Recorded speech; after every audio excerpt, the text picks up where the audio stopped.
Welcome to healthy food kitchen. இன்றைக்கி நம்ம செய்ய போகிறது வெந்தயக்கீரை சப்பாத்தி செய்ய போகிறோம். வெந்தயக்கீரை 1 கப் எடுத்து சுத்தம் பண்ணி வச்சுருக்கேன். இது மிளகாத்தூள் 1/2 ஸ்பூன், சோம்புத்தூள் 1/4 டீஸ்பூன், மல்லித்தூள் 1/2 டீஸ்பூன், மஞ்சத்தூள் கொஞ்சம். இது பூண்டு வந்து நச்சு வச்சுருக்கேன். பூண்டு ஃப்ளேவர் பிடிக்காதவங்க அவாய்ட் பண்ணலாம்.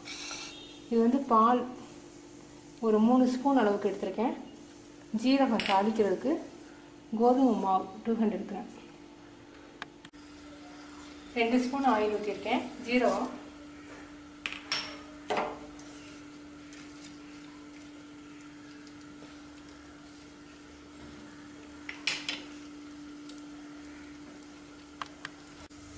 இப்போ பூண்டை பச்சை வாடை போக வதக்கிக்கங்க.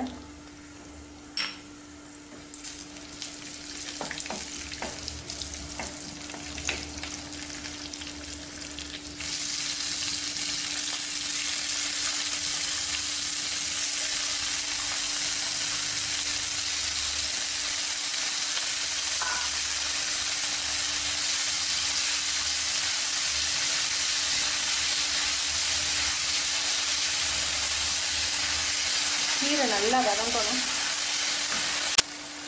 2 நிமிஷத்துல கீரை நல்லா வதங்கிடும். இப்போ நம்ம வச்சுருக்க தூளெல்லாம் சேர்ப்போம். தூள் பச்சை வாடை போகணும். இப்போ சப்பாத்தி மாவுக்கும் சேர்த்தே நான் கீரையில் உப்பு போட்டுறேன்.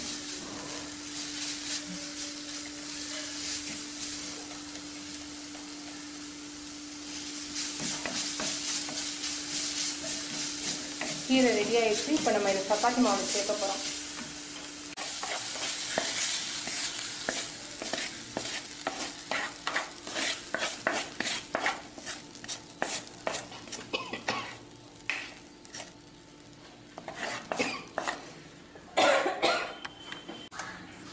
இப்போ மாவோடு சேர்த்து நம்ம எல்லா பக்கமும் சேர்கிற மாதிரி உப்பு எல்லாம் உரப்பெல்லாம் எல்லா பக்கமும் சேரணும்.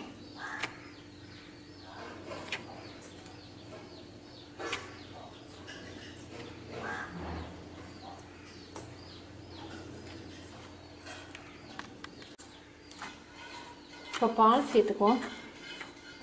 பால் வந்து சப்பாத்தி நல்லா சாஃப்டாக இருக்கிறதுக்காக சேர்க்குறேன். காய்ச்சின பால்.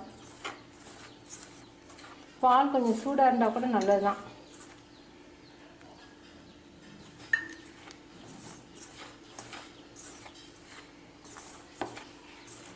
இப்போ நம்ம தண்ணி சேர்த்துக்குவோம்.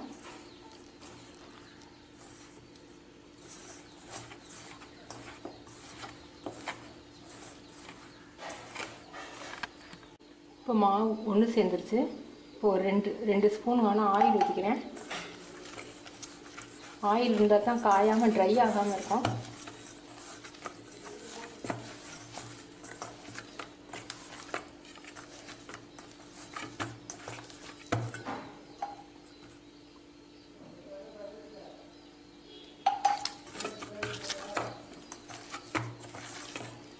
இதை 1 மணி நேரம் நம்ம ஊற வைக்கணும். அப்போ தான் நல்லாயிருக்கும். இந்த மாவு அப்படியே இருக்கட்டும் 1 மணி நேரத்துக்கு. 1 மணி நேரம் கழித்து சப்பாத்தி போடுவோம். இந்த சப்பாத்தி வந்து கீரை சேர்த்துருக்கிறதுனால நைட் சாப்பிடக்கூடாது. நைட்டு கீரை வந்து செரிமானம் ஆகாது.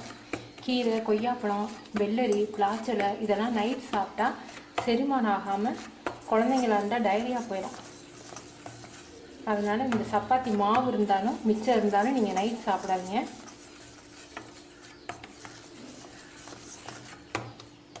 மாவு ரெடி ஆகிடுச்சு. 1 மணி நேரம் கழிச்சு நம்ம சப்பாத்தி போடலாம். இப்போ மூடி வச்சுருவோம். நம்ம மாவு பிசைஞ்சு 1 மணி நேரம் ஆயிடுச்சு. மாவு பாருங்கள் எவ்வளோ சாஃப்டாக இருக்குன்னு.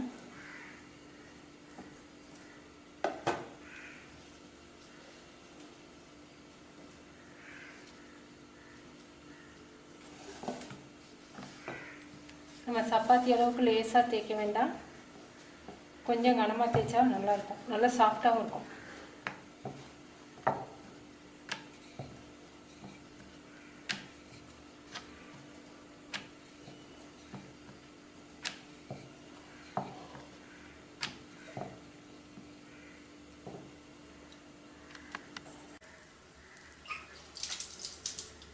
இதில் நீங்கள் ஓமம் கூட சேர்த்துக்கலாம்.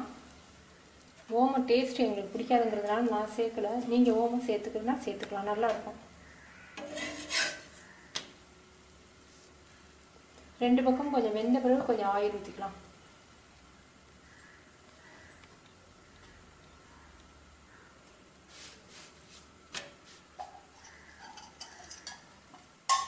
ஆயில் வந்து ட்ரை ஆகாமல் இருக்கிறதுக்காக தான் நம்ம சேர்க்குறோம். இப்போ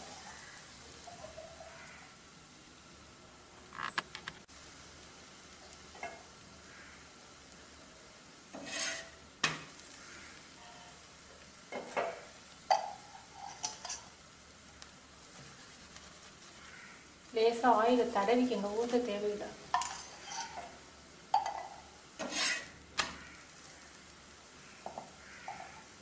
இதுக்கு தயிர் பச்சடி ரொம்ப நல்லாயிருக்கும்.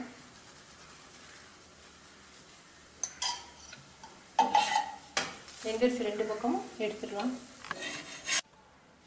சப்பாத்தி எவ்வளோ சாஃப்டாக இருக்குன்னு பாருங்கள். ரொம்ப டேஸ்ட்டாகவும் இருக்கும். நீங்கள் செஞ்சு பார்த்துட்டு உங்கள் கமெண்ட்ஸ் எனக்கு சொல்லுங்கள். தேங்க்யூ.